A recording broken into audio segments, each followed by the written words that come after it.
Kan banyak ini dari kita yang kadang kuat banget kalau disuruh melek dalu begitu ya, tidur di atas jam 1 malam, jam 2 malam gitu.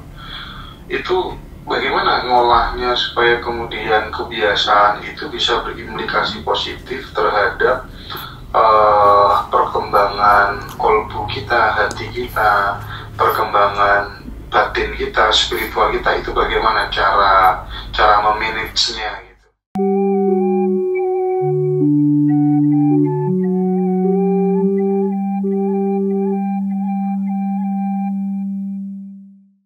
Oke, Romo Satu Langit, selanjutnya begini, kan banyak ini dari kita yang kadang kuat banget kalau disuruh melek dalu begitu ya, tidur di atas jam 1 malam, jam 2 malam gitu.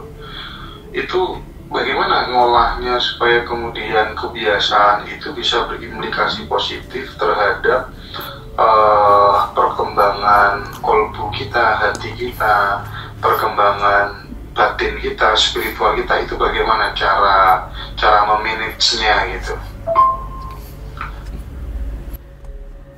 Yang jelas melek malam itu bukan untuk begadang, ya kan?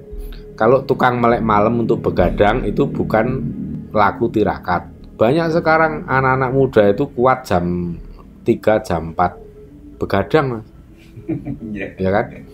Dan biasanya orang yang memang levelnya itu level begadang, wungonnya itu hanya untuk wungon begadang, itu biasanya di siang hari dia akan nyaur lebih lama waktunya. Jadi pagi hari sampai sore baru bangun, ya kan?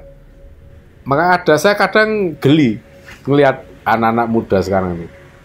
Dia nih tukang begadang kuat melek, kan? Dia kuat melek. Kuat tirakat. Kok bisa dikatakan kuat melek?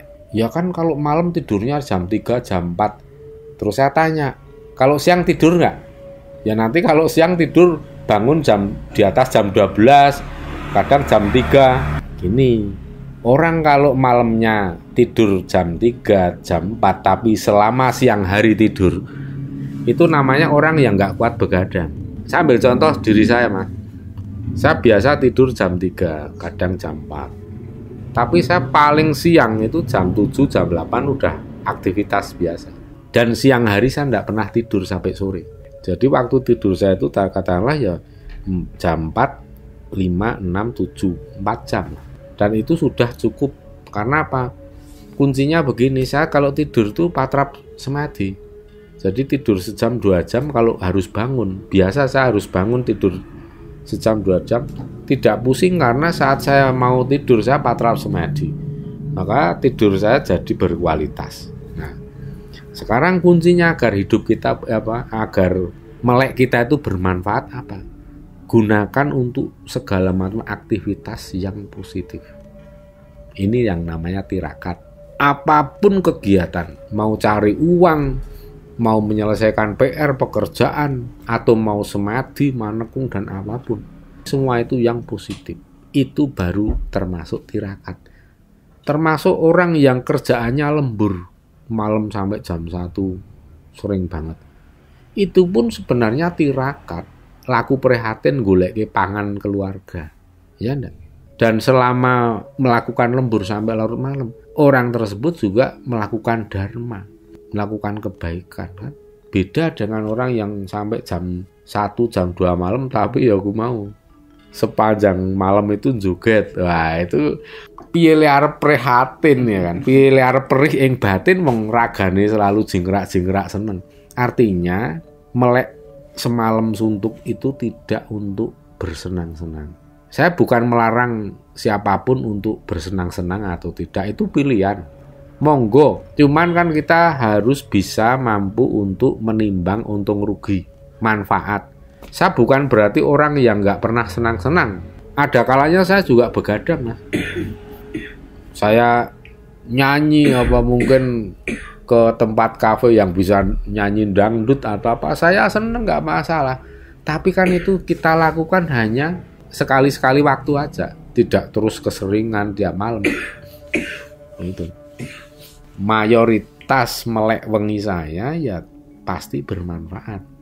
Itulah yang termasuk tirakat. Makanya kalau orang yang terbiasa melek wengi tapi tirakat atau bermanfaat, wes lah, ndak usah diolah piye-piye.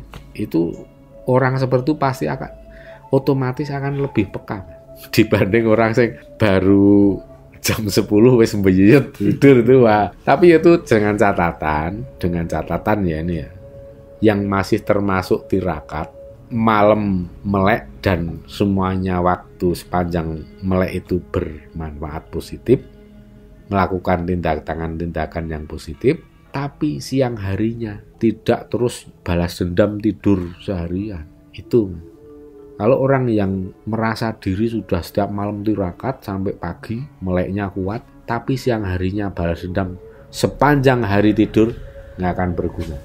Itu hanya mindah aktivitas. Gitu.